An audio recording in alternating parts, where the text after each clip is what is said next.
একবার আল্লাহর কসম খায় বলি, উকসিমু বিল্লাহি মিআতা মাররা, আল্লাহর কসম খায় বলি, একবার কালেমা এটা যদি এক পাল্লা রেখে দেওয়া হয়, সাত আসমানকে যদি আরেক পাল্লা রেখে দেওয়া হয়, সাত জমিনকে যদি আরেক পাল্লা রেখে দেওয়া হয়, ওই পাল্লা যদি সমস্ত জান্নাতীদের জান্নাতগুলো রেখে দেওয়া হয়, ওই পাল্লা যদি আরশ আজিমটাকে রেখে দেওয়া হয়, এই কালেমার পাল্লাই ভারী। আল্লাহর নবী বলেন, কোনো মানুষ যদি ঘুমাবার সময় কালেমাটা 3 বার পড়ে, রাসূল বলেন আল্লাহ তাআলা তার গুনাহগুলোকে মাফ করে দিবেন। যদিও সমুদ্রের ফেনা বরাবর হয়, যদিও গাছের পাতা বরাবর হয়, যদিও বৃষ্টির সংখ্যা বরাবর হয়, যদিও মরুভূমির বালিকণা বরাবর হয়, যদিও আইয়ামাদ দুনিয়া সারা পৃথিবীর সমস্ত দিনগুলো যত সংখ্যা ছিল দিন বরাবর হয়।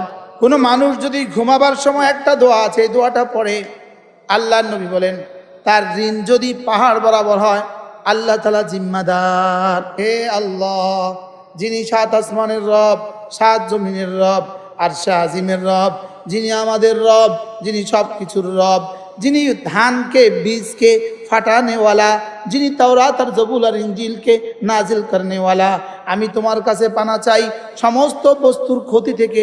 যে সব বস্তু তোমার হাতে আছে, এগুলোর ক্ষতি থেকে তোমার কাছে পানা চাই। তুমি প্রথম, তুমি আউয়াল, তোমার আগে কেউ নাই, তুমি শেষ, তোমার পরে কেউ নাই, তুমি জাহের, তোমার উপরে কেউ নাই, তুমি বাতেন, তুমি ছাড়া কেউ নাই। তুমি আমার ঋণগুলো পরিশোধ করে দাও, তুমি আমাকে দারিদ্রতা থেকে বাঁচাও। রাওয়াহুল বুখারী। ঋণ নিতে তো পারলেন, দিতে আর পারলেন না, দোয়া আর করলেন না। ঋণ নেওয়ার সময় দেওয়া নিয়ত করে আর দিতাম না, আল্লাহ ঋণ নিতে বাধ্য হয়েছি, আল্লাহ আমি ঋণ নিতেছি এই নিয়তে, আল্লাহ আমি ঋণগুলো পরিশোধ করে দিব। আল্লাহকে বল, যা তুই লইয়া আন, তোর ঋণ পরিশোধের জিম্মাদার আমি। কমপক্ষে আমি 40 লাখ টাকা পাবো, কারোর কাছে 50, কারোর কাছে 1 লাখ, কারোর কাছে 2 লাখ, কারোর 1 লাখ, কারোর 50,000, কারোর 20,000, কারোর 30,000। সেই যে গেল আর ফিরে এলো না বন্ধু। সাদাকার নিয়ত করলেই তো 10, আর হাওলাতের নিয়ত করলেই 18 গুণ বেশি। রাসূল বলেন এই দিনে এই রাতে সে মরবে না, তবে যদি মরে নিশ্চিত জান্নাতি। এরপরে আল্লাহর নবী বলেন, কোন মানুষ যদি ঘুমাবার সময়, রাত্রে শোয়ার সময় যদি একবার কেউ পড়ে, রাসূল বলেন সুলুসুল কুরআন, কোরআন কারীমের 3 ভাগের 1 ভাগ।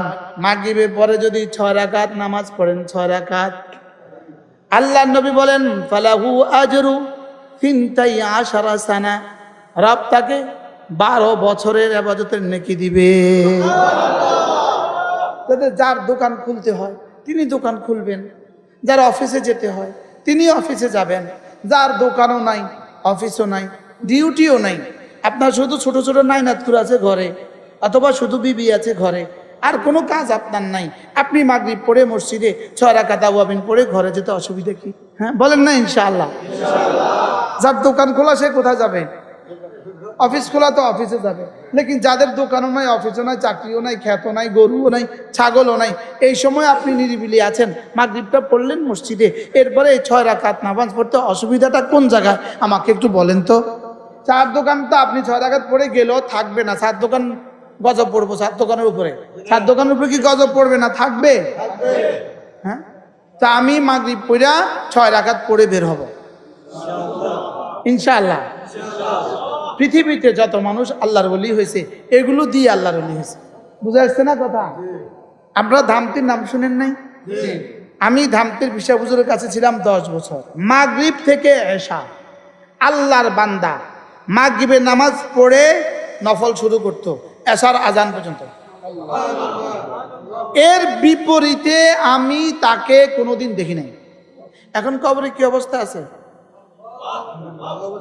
কি হয়? আশা তো করা যায় ভালো অবস্থায় আছে। কি হয়? কি দোকানে দিছে না মসজিদে দিছে? হ্যাঁ, এখন কিছু জওয়ান বলবে আমরা ফরজই পড়ি না, হুজুর আমাদেরকে আউয়াবিনের সবক দিচ্ছে। যারা ফরজ পড়ে না ওদের জন্য আমাদের এই সবক না, আমাদের ওয়াজে তাদের জন্য না, কারণ তারা তো ইসলামের খাতাত নামে নাই। যাদের ইসলামের খাতাত নাম নাই তাদের আবার সবক কিসে? এই নামাজ না পড়লে আবার ইসলামের খাতাত নাম থাকে? মাথা ছাড়া আবার শরীর থাকে। বলেন শরীর ছাড়া মাথা যেমন, নামাজ ছাড়া ইসলাম তেমন। মাথা ছাড়া মানুষ যেমন, নামাজ ছাড়া ইসলাম তেমন। এবং এবার বায়োডাটার মধ্যে ইসলাম লিখে দিছে, অথচ নামাজ নাই। এমন মানুষ এদেশে আছে না? না, কিছু পীর আছে নামাজ পড়ে না। হাসরের ময়দানে জিজ্ঞেস করবে, ওরে পিসাব শুনো। হাসরের ময়দানে জিজ্ঞেস করবে, ওরে পিসাব শুনো, পীরগিরি করে নামাজ পড়লে না কেন? আচ্ছা, এটা কিসের পীর? এটা কি জান্নাতের পীর না শয়তানের পীর? বলেন নামাজ ছাড়া, বলেন মুসলমানই তো হইতে পারে না, ও আবার পিসাব হয় কেমনে? বাস্তব না বাস্তব বলেন না? ঈমান লাগবে, ইসলাম লাগবে, ইহসান লাগবে, তাকওয়া লাগবে, তাইলে পিসাব হইতে পারে। ঈমান নাই, ইসলাম নাই, কোরআন নাই, হাদিস নাই, নামাজ নাই, রোজা নাই, এটা আবার পিসাব হয় কেমনে? এটা ধোঁকাবাজ। সাব কি? আবার বলেন সাব কি? তাহলে এই আমলগুলো প্রতিদিন করবো তো। এরপরে আল্লাহ নবী বলেন, কোন মানুষ যদি 5 ওয়াক্ত নামাজের পরে একটা কালিমা আছে 10 বার পরে, কয়বার? রাসূল বলেন, যাও কথা দিলাম 4টা গোলাম আজাদের নেকি আল্লাহ তাআলা তোমাকে দান করবে। লা ইলাহা ইল্লাল্লাহ ওয়াহদাহু লা শারীকা লাহু লাহুল মুলকু ওয়া লাহুল হামদু ওয়া হুয়া আলা কুল্লি শাইইন কাদির।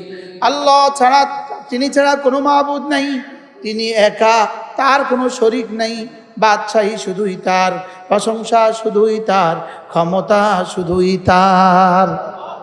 লা ইলাহা ইল্লাল্লাহ ওয়াহদাহু লা শারীকা লাহু লাহুল মুলকু ওয়া লাহুল হামদু ওয়া হুয়া আলা কুল্লি শাইইন কাদির। ধ্যানের সাথে কতবার পড়বো? 5 নামাজে কতবার হবে? 50 বার। একবার আল্লাহর কসম খায়া বলি, উকসিমু বিল্লাহি মিআতা মাররা, আল্লাহর কসম খায়া বলি,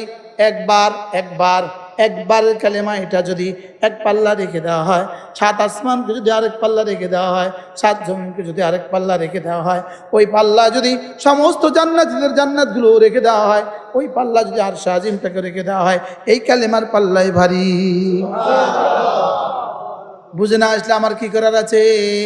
দুনিয়াতে বুঝবো না, শুধুই বিশ্বাস করব, আখিরাতে দেখবো, বুঝবো, শুনবো, সেদিন আর কি করা যাবে না, পড়া যাবে না। দুনিয়াতে বিশ্বাস করে করে পড়বো, বিশ্বাস করে করে কি?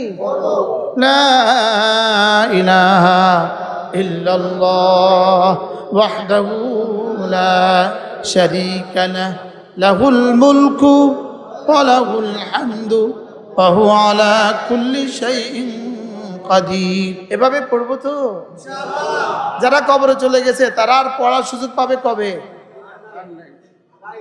আপনি কবে যাবেন কবরে জানা নাই, আমি কবে যাব কবরে, তাহলে পড়বেন কবে? এখন থেকে বলেন না ইনশাআল্লাহ। সবার কি মুখস্থ হয়েছে?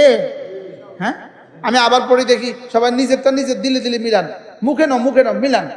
লা ইলাহা ইল্লাল্লাহ ওয়াহদাহু লা শারীকা লাহু লাহুল মুলকু ওয়া লাহুল হামদু ওয়া হুয়া আলা কুল্লি শাইইন কাদির।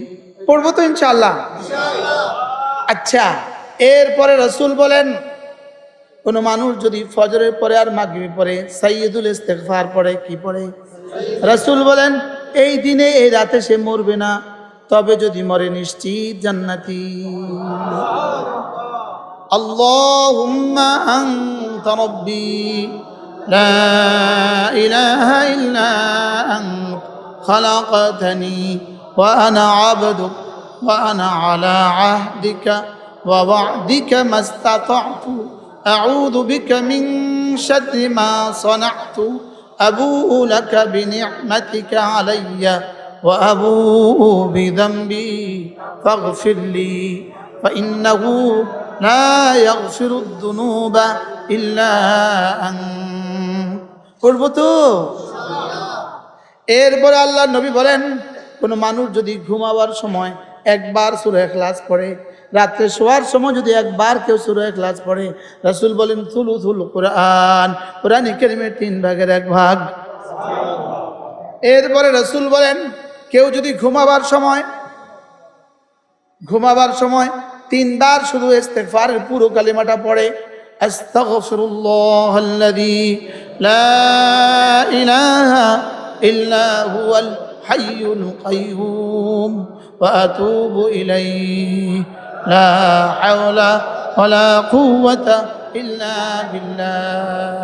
আস্তাগফিরুল্লাহাল্লাযী লা ইলাহা ইল্লা হুয়াল হাইয়ুল কাইয়্যুম ওয়া আতুবু ইলাইহি লা হাওলা ওয়ালা কুওয়াতা ইল্লা বিল্লাহ।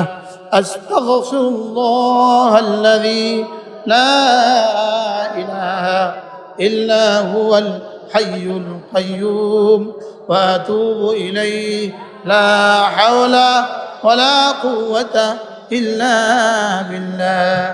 আল্লাহর নবী বলেন, কোনো মানুষ যদি ঘুমাবার সময় কালেমাটা 3 বার পড়ে, রাসূল বলেন আল্লাহ তাআলা তার গুনাহগুলোকে মাফ করে দিবেন, যদিও সমুদ্রের ফেনা বরাবর হয়, যদিও গাছের পাতা বরাবর হয়, যদিও বৃষ্টির সংখ্যা বরাবর হয়, যদিও সমুদ্রের আর যদিও মরুভূমির বালিকণা বরাবর হয়, যদিও আইয়ামাদ দুনিয়া সারা পৃথিবীর সমস্ত দিনগুলো যত সংখ্যা ছিল দিন বরাবর হয়।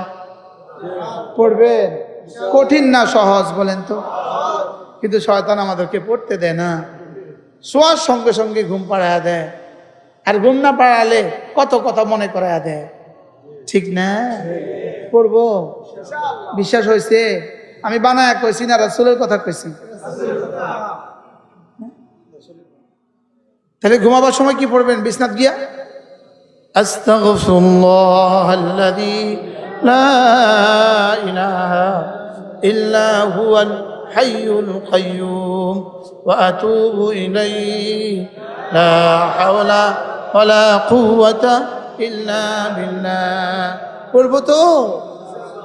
এরপরে আল্লাহর নবী বলেন, কোনো মানুষ যদি আবার ঘুমাবার সময় 33, 34 বার পড়ে, 33 বার পড়ে আলহামদুলিল্লাহ সুবহানাল্লাহ, 33 বার পড়ে আলহামদুলিল্লাহ, 34 বার পড়ে আল্লাহু আকবার, রাসূল বলেন 100 বার জবানে পড়বা, মুখে হয়ে যাবে 100 বার, মিজানে উঠে যাবে 1000 বার, পুরস্কার দিবে দাখালাল জান্নাহ, সোজা জান্নাতে চলে যাবা। পড়বো? বিশ্বাস হয়? কে বলেছে? আমি বদ হইতে পারি, রাসূল তো যা বলেছেন সত্য বলেছেন। আমার বদ হওয়ার কারণে আপনাদের কলিজায় ঢুকে না, লেকিন রাসূল তো বলেছেন, এটা তো ঠিক। কি যদি এই ওয়াজ আপনাদের সামনে রাসূল করতেন, কি রাসূল এখন আসবার এই ওয়াজ করার লেগে? হ্যাঁ, এখন তো আমাদের কাছ থেকেই শুনতে হবে, ইমাম সাহেবের কাছ থেকে আপনাকে শুনতে হবে। কি বলছি বলেন? এই জন্য চলেন এই আমলটাও করবো ইনশাআল্লাহ। কোনো মানুষ যদি ঘুমাবার সময় একটা দোয়া আছে, এই দোয়াটা পড়ে, আল্লাহর নবী বলেন তার ঋণ যদি পাহাড় বরাবর হয়, আল্লাহ তাআলা জিম্মাদার। হ্যাঁ, মুমিন পড়বেন নি? হ্যাঁ, পড়তে বলে বুঝতে গেলেস না? না, হুজুরে কইছো তো, এটা আর পড়তো না। ওই যে ল্যাংটা বাবা কইতো তো ঠিক মতো পড়তো, গামছা বাবা কইতো তো ঠিক মতোই পড়তো, বিশ্বপ কেবলা কাবা কইছে, ল্যাংটা বাবা কইছে তো পড়তো, যদি ইউটিউব শরীফে কইতো তো পড়তো। কি বলছি বলেন? আল্লাহর নবী বলেন। বলেন কে বলছে? ঘুমাবার সময় যদি এই দোয়াগুলো পড়ে, দোয়াটা একটা দোয়া আমি পড়ি, আপনারা শুনেন। আল্লাহুম্মা, আপনারা পারবেন না, ওলামা একদম তো শুনলেই পারবেন, বাকিরা পারবেন না। আল্লাহুম্মা রব্বাস সামাওয়াতি ওয়া রব্বাল আরদি ওয়া রব্বাল আরশিল আযীম রব্বানা ওয়া রব্ব কুল্লি শাইইন ফালিকাল হাব্বি ওয়ান নাওয়া মুনজিলাত তাওরাতি ওয়াল ইনজিলি ওয়াল ফুরকান আউযু বিকা মিন শাররি কুল্লি যী শারর আনতা আখিযুম বিনাসিয়াতিহি আনতাল আউয়াল ফালাইসা ক্বাবলাকা শাই ওয়া আনতাল আখির ফালাইসা বা'দাকা শাই ওয়া আনতাল যাহির ফালাইসা ফাওকাকা শাই ওয়া আনতাল বাতিন ফালাইসা দুনাকা শাই ইকদি আন্নি আদ-দাইন ওয়াগনিনি আনিল ফকরে। সুবহানাল্লাহ। এবার তরজমাটা শোনাই। হে আল্লাহ, যিনি সাত আসমানের রব, সাত জমিনের রব, আরশে আজিমের রব, যিনি আমাদের রব, যিনি সব কিছুর রব, যিনি ধানকে বীজকে ফাটানেওয়ালা, যিনি তাওরাত আর জবুল আর ইঞ্জিলকে নাজিল করনেওয়ালা, আমি তোমার কাছে পানা চাই সমস্ত বস্তুর ক্ষতি থেকে। যে সব বস্তু তোমার হাতে আছে এগুলোর ক্ষতি থেকে তোমার কাছে পানা চাই। তুমি প্রথম, তুমি আউয়াল, তোমার আগে কেউ নাই। তুমি শেষ, তোমার পরে কেউ নাই। তুমি জাহের, তোমার উপরে কেউ নাই। তুমি বাতেন, তুমি ছাড়া কেউ নাই। তুমি আমার ঋণগুলো পরিশোধ করে দাও। তুমি আমাকে দারিদ্রতা থেকে বাঁচাও। রাওয়াহুল বুখারী। বা ইসলামিনা সাইফুল সাহেব মুখস্থ করবেন নি? দুজন পাইলাম, আর একজন বলেন কে বলছে? ওই আমার, হ্যাঁ ইনশাআল্লাহ। সহজ না কঠিন? দেখি আমি এক নিঃশ্বাসে শুনাই। হে আল্লাহ, তুমি সাত আসমানের রব, তুমি সাত জমিনের রব, তুমি আর সাজিমের রব, তুমি আমার রব, তুমি সব বস্তুর রব। তুমি ফালিকুল হাব্বে ওয়ান নাওয়া, তুমি বীজকে ফাটানেওয়ালা, তুমি তাওরাত আর জবুর আর ইঞ্জিল নাজিল করনেওয়ালা। তোমার কাছে আশ্রয় চাই সমস্ত বস্তুর ক্ষতি থেকে। সমস্ত বস্তু তো তোমার হাতেই। তুমি আউয়াল, তোমার আগে কেউ নাই। তুমি আখির, তোমার পরে কেউ নাই। তুমি জাহির, তোমার উপরে কেউ নাই। তুমি বাতেন, তুমি ছাড়া কেউ নাই। আমার ঋণ পরিশোধ করে দাও। হ্যাঁ, ঋণ নিতে তো পারলেন, দিতে আর পারলেন না, দোয়া আর করলেন না। বাস্তব না বাস্তব? ঋণ নেওয়ার সময় দেওয়া নিয়ত করে আর দিতাম না, তো আল্লাহকে তোরে আর দেওয়ার তৌফিক দিতাম না। হাসরের ময়দানে যা পার হাসানো মানে সব দেয়া মোজা, বুঝলেন না কথা? আর যদি ঋণ নিতে বাধ্য হয়, আর যদি মনে মনে নিয়ত করে আল্লাহ আমি ঋণ নিতে বাধ্য হয়েছি, কালকের চাউল নাই, এই মুহূর্তে টাকা হাওলাত করা ছাড়া চাউল কিনতেই পারবো না, আল্লাহ ঋণ নিতে বাধ্য হয়েছি, আল্লাহ আমি ঋণ নিতেছি এই নিয়তে, আল্লাহ আমি ঋণগুলো পরিশোধ করে দিব। আল্লাহকে বল যা তুই লইয়া আন, তোর ঋণ পরিশোধের জিম্মাদার আমি। আর নেওয়ার সময় কি নিয়ত করে? জীবনও দিতাম না। আল্লাহ জীবনও তো দিতে পারতিনও, ঠিক আসলে মদনে দেওয়ান লাগবে। এই জন্য ঋণ নিবেন না। বলেন ঋণ নিবেন না, বলেন না ঋণ নিবেন না। যদি নিতে হয় পরিশোধের নিয়তে নিবেন। তাইলে রব বলবেন যা আমি জিম্মাদার। আর যদি ঋণ নিছেন সুদের উপরে, রব কয় যে দিছে তার উপর আল্লাহ লানত, যে নিছে তার উপর আল্লাহ লানত। যাক ভাই, ঘরে চাইল নেই, 1000 টাকা দেন। কোন দিন দিবেন? আগামী সোমবারে। 100 টাকা বাড়তে দিতে হবে। সাচ্ছে সব শেষ, দুনিয়াও শেষ, আখিরাতও শেষ। দুনিয়াও শেষ। এরকম আসেনি দেশে? দেশে এরকম আসেনি? ঋণ নেওয়ার সময় কি নিয়ত করে ঋণ নিবেন? পরিশোধ করার নিয়তে না, জীবন আর দিতাম না এই নিয়তে। আমিও ব্যক্তিগতভাবে জীবনে বহুত জনকে দিয়েছি, দেয় না। কমপক্ষে আমি 40 লাখ টাকা পাবো, দেয় না। কারো কাছে 50, কারো কাছে 1 লাখ, কারো কাছে 2 লাখ, কারো 1 লাখ, কারো 50,000, কারো 20,000, কারো 30,000। সেই যে গেল আর ফিরে এলো না বন্ধু। আমিও দেওয়ার সময় দেই, বন্ধু আমি দিচ্ছি, দুনিয়াতে 18 গুণ বেশি সওয়াব পাবো আর আখিরাতে সবটা পাবো। বুঝেন না? সাদাকা থেকে ঋণে হাওলাতে 18 গুণ বেশি সওয়াব। আমি আমার লাভ কম লইতাম। সাদাকার নিয়ত করলেই তো 10, আর হাওলাতের নিয়ত করলেই 18 গুণ বেশি। এখানে পাইলাম 18 গুণ, আবার জান্নাতে বাকি তোমার পুরাটাতে হবে। কি বুঝছেন বলেন? কি বুঝছেন? পুরা বাধ্য হয়ে ঋণ নিচ্ছেন, পুরা নিয়ত থাকবে আমি অবশ্যই পরিশোধ করব। এটা পরিশোধ করা ছাড়া আবার ঘুমাই কেন? দোকান থেকে আটা বাকি আনতে হয় না মাঝে মাঝে? এই মুহূর্তে ঘরে চাল নাই, বিবি বলছে ঘরে চাল লাগবে, বিকেল রান্না করতে পারবে না, পকেটে নাই টাকা, এই মুহূর্তে দোকান থেকে বাকি আনতে হবে কিনা? বাকি আনছে তো আনছে, শেষ। আর দোকানের সামনে দিয়ে যায় না,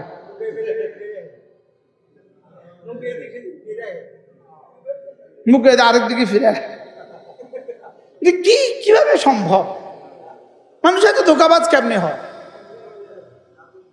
তাহলে আমরা ঋণ পরিশোধের দোয়াটা শিখবো তো, হ্যাঁ? দেখেন, আবার দোয়াও শিখিয়ে দিয়েছে, আবার নিজে বলে দিয়েছে এটা যদি পড়ো আমি তোমার ঋণ পরিশোধের জিম্মাদার।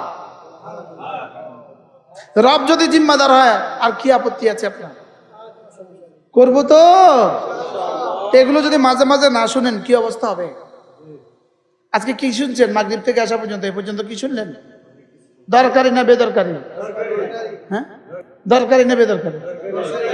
এখন যদি মসজিদ মাদ্রাসা না হয় এগুলো কেমনে হবে? এই বাচ্চাটা দাঁড়াও, ও আমার সাথে পুরা সাইয়্যিদুল ইস্তেগফার শুদ্ধ করে পড়ছে, আলহামদুলিল্লাহ, মাশাআল্লাহ। হ্যাঁ, 8 পারা চলে। আচ্ছা, এই বয়সী বাচ্চাটা যে প্রাইমারি স্কুলে পড়ে ও কি কি পারে? ইমানদারির সাথে বলেন, ও কি কি পারে?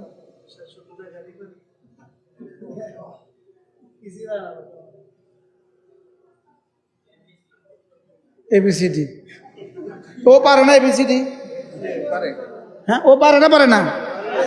ক খ, ওরা ক খ পারে, ও ক খ পারে না? পারে না? ও 1 2 3 4 পারে, ও পারে না? পারে না? বাড়তি ও যে 8 পারার হাফেজ, এটা কে পারবে? এবার বলেন, আপনার সন্তানকেও যদি আপনি দেন তো কি কি লস হইব? লাভ হবে না? হবে না? ইনশাআল্লাহ। আল্লাহ তৌফিক দান করেন। আল্লাহ, তুমি তুমি কোথায় পড়ো? হ্যাঁ, আসো। ও বলবে আমার হুজুর আদর করে নাই। আসো, ও বলবে আমাকে আদর করে নাই। আল্লাহ কবুল করুন। আল্লাহ এই মসজিদের বাকি কাজটা আসানির সাথে পুরা করে দেন।